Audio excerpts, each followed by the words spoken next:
पर शासन करने के लिए, मन पर शासन करने के लिए, दिव्य आनंद का अनुभव करने के लिए ब्रह्मचर्य नींव है, नींव। ये लक्षण बताए जाते हैं जिसको पतन के मार्ग में जाना होता है, उसके ऐसे लक्षण होते हैं।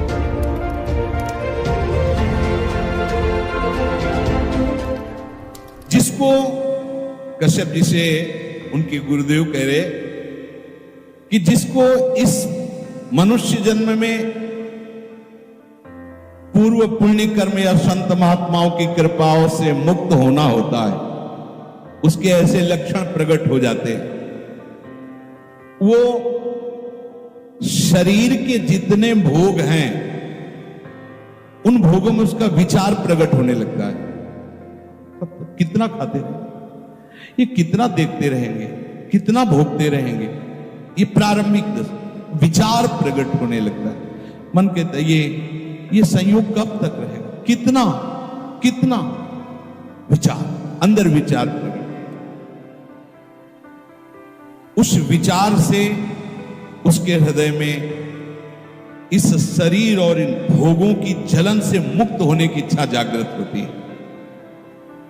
अब वो दानम व्रतम ब्रह्मचर्यम यथोक्तम ब्रह्मधारणम दमः प्रशांतता चैव भूतानां चानुकंपनम संयमाश्चान संस्यम च परस्वादानवर्जनम व्यलीका नाम करणम भूतानां मनसा भुवि माता पित्रोश्च शुश्रूषा देवता तिथि पूजनम गुरु पूजा घृणा शौचम नित्यमंद्रिय संयमम।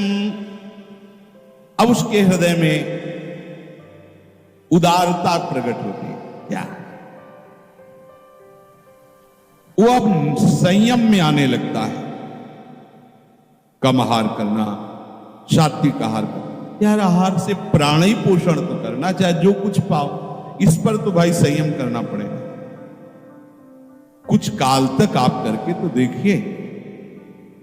अभी आपने आहार का केवल देखा है हिसाब, तो आपकी दशा क्या है। आप थोड़ा संयम में आइए और रसेंद्री के मांगे हुए आहार को कम दीजिए। मान लीजिए ये जन्म थोड़ा इसमें लगा दीजिए, आप देख लीजिएगा। केवल प्राण पोषण होता है आहार से, लेकिन जब आप रसेंद्री से युक्त होकर फिर वो आपको और भोगों में फंसाएगा, बच नहीं सकते, पक्का नहीं बच सकते। संभालना पड़ेगा, संभालना पड़ेगा। जब तक आपकी रसेंद्री ठीक नहीं होगी तब तक आप हमारी बातों को धारण करने की योग्यता नहीं प्राप्त कर पाएंगे। समस्त इंद्रियों में चांचल्यता प्रकट करने वाली प्रमुख इंद्री रसेंद्री है जिह्वा। इसको संभालिए, संभालिए। जगह जगह ये बात शास्त्रों में पाई जा रही। बहुत साधना में इसका योगदान है रसेंद्री का। बहुत संयम में रही। हमने बहुत से संत भगवान को देखा है। अब ये जो विचरण करने वाले महात्माओं घटना होती कि भाई 35 रोटी पा गए, ये पा, अब 8 दिन भोजन नहीं मिला तो 35 रोटी क्या करेगी। एक बार में पा लिया, फिर 5-6 दिन के लिए फुर्सत, वहां कुछ विकार थोड़ी आने की जरूरत है। हाँ, जब आपको बाल भोग मिल रहा है, राजभोग मिल रहा है, शयन भोग तीनों टाइम मिल रहा है, अल्पाहार, थोड़ा थोड़ा, सात्विक आहार, भजन, हर समय आप बैठ सकते हो, ऐसी हो। अब वो ब्रह्मचर्य व्रत को धारण करेगा। उदारता, संयम, खान पान, ये सब, और ब्रह्मचर्य। सच्ची मानिए ये अलौकिक व्रत है। ब्रह्मचर्य धारण करने वाले कोई बादाम, हलवा और घी की जरूरत ही नहीं भाई, बिल्कुल सच्ची मानिए। जैसे तप्त भूमि में पैर कैसे पड़ता है, एकदम ऐसी बिजली रहती ब्रह्मचारी के शरीर, बिजली। 60 किलोमीटर बिना विश्राम किए चलते देखा है। पीछे भी चर्चा की थी, हम हार गए। कमंडल हाथ में छड़, ब्रह्माकार वृत्ति, चले जा रहे।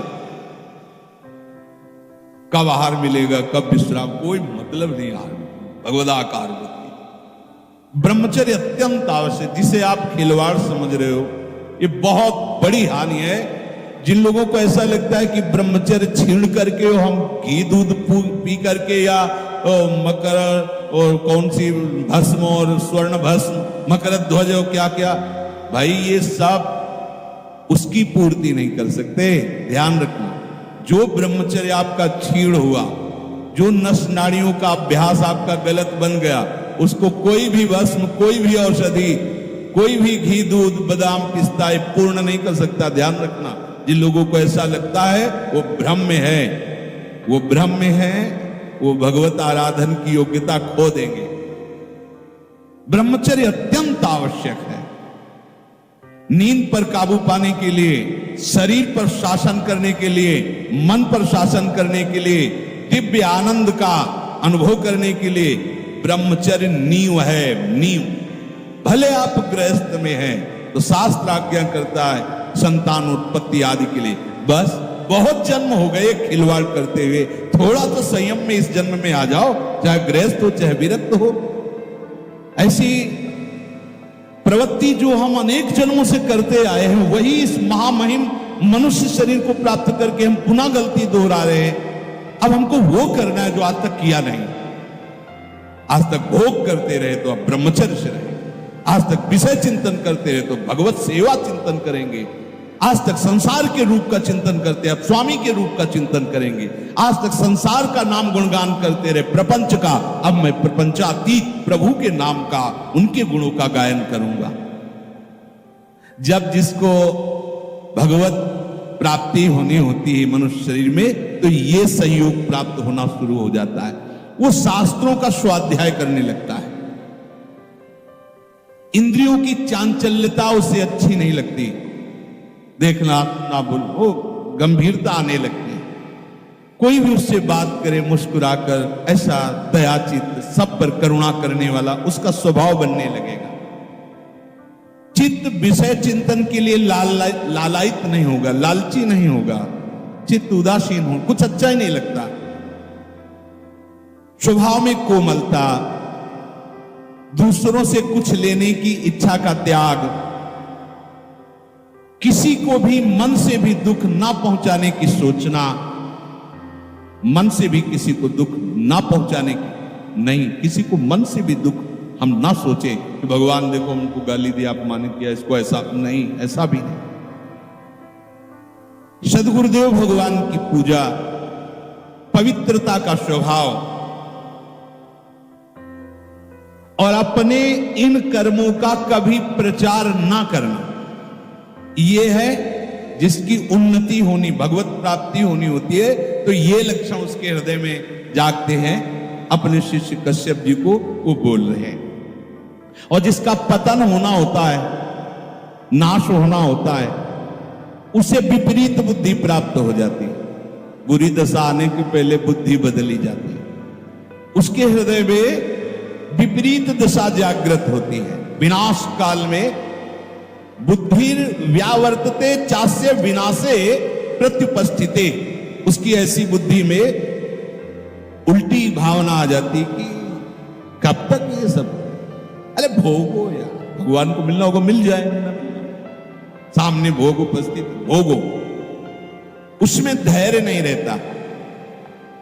ये लक्षण बताए जाते हैं जिसको पतन के मार्ग में जाना होता है, उसके ऐसे लक्षण होते हैं। वो अपने धैर्य को नहीं बनाए रखता। कोई भी भोग सामने आया, विचार नहीं करना, पशु की तरह बस उसे स्वीकार कर लेना, नहीं, विवेक। अगला कदम रखने के पहले विचार करो, मेरा कदम कहां रखा जा रहा है, क्या होगा, अगर मैं ऐसा करूंगा तो होगा क्या।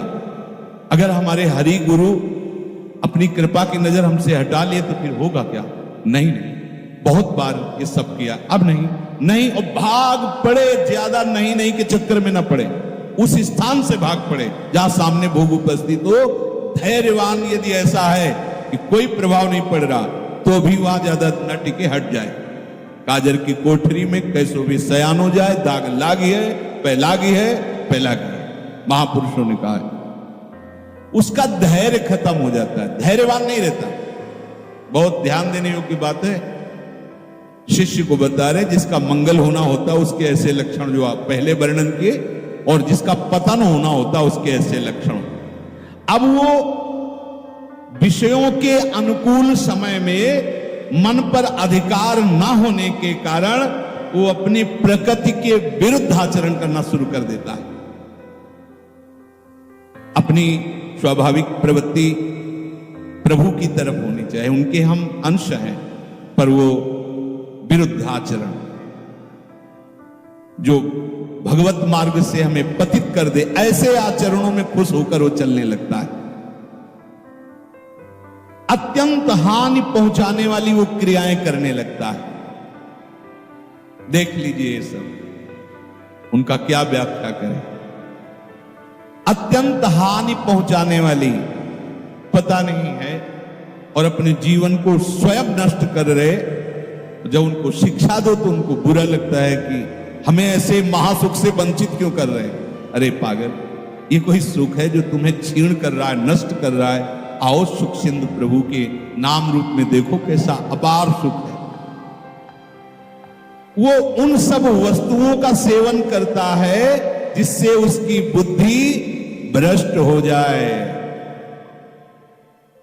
होटल से मंगाओ भोजन, माना बहुत साफ स्वच्छ दिखाई दे रहा है, लेकिन बनाने वाले का कैसा आचरण है, कैसे बना रहा है, क्या विचार है, कैसी पद्धति से बनाया गया है। आपको शीशा के अंदर रखे हुए सुरक्षित दिखाई देते, लेकिन उस समय क्या है, सब अच्छा है, और उसका विचार क्या है, उस समय का विचार उसके अंदर संस्कार डाल रहा है। ये ज्यादा चाट चूट वाली जो जबान है, ये परमार्थ लायक नहीं होती, इसको सुधारो। जिस चीज की ज्यादा मांग है उसको तो कभी मत खाओ। एक बार तो यार कर्रे पड़ जाओ, एक बार तो थोड़ा हिम्मती बनो। देखो ना, देखो एक ऐसा फिर समय आता है कि इन सब बातों का महत्व नहीं रहता जो हम आपको बता रहे हैं, कोई महत्व। एक समय पूज्यपाद उड़िया बाबा एक कवल एक बार में दे दो, जितना देना, 24 घंटे में एक बार, बस एक कवल। 18 घंटे भजन में बैठे, ब्रह्माभ्यास, कृष्ण शरीर हो गया, दिव्य तेज जगरा। ब्रह्मचर्य ऐसे थोड़ी रहा जाता है कि आप तीनों टाइम को कस कस के और सब ऐसे पाओ ब्रह्मचर्य रह। देखो कितनी मांग है, उचित दिया। वो अपने आप पचेगा ना, उसको भी तो पचने का समय दो। सब भरते रहोगे तो पचेगा कैसे, वो फिर पतन हो जाएगा उसका। उसको पचाने के लिए सामर्थ्य चाहिए। क्या सामर्थ्य, जितनी आवश्यकता है वो अंदर पता चलता है। जहां थोड़ा ऐसा लगे कि हम छक रहे हैं, बिल्कुल उसके आगे एक कवल भी मत पाइए। अभ्यास बना लीजिए, उतना ही रखिए। और अगर ऐसा लग रहा है कि पाने की थोड़ी इच्छा है और थोड़ी नहीं है, तो बिल्कुल मत पाइए। उसमें आपका ब्रह्मचर्य पचेगा। जो आपके अंदर जठराग्नि, वो आपके ब्रह्मचर्य को विशुद्ध करेगी। और धीरे धीरे ब्रह्मचर्य जब स्थित होने लगता है तो ऊर्ध्वगामी होने लगता है। जहां ब्रह्मचर्य ऊर्ध्वगामी हुआ तो दिव्य तेज, दिव्य शक्तियां, दिव्य ज्ञान अपने आप जागृत हो जाता है। ये इसीलिए, इसी आनंद के लिए तो मुझे मनुष्य शरीर मिला है भाई। काहे को, जो बहुत बार, अब नहीं, अब जो एक बार भी नहीं हुआ वो करेंगे। क्या, भगवत आराधना, संयम से रहकर प्रभु के मार्ग में चल। ये आहार पर ध्यान दीजिए, सारा का सारा परमार्थ का इसी पर टिका है, इसी पर, आहार पर।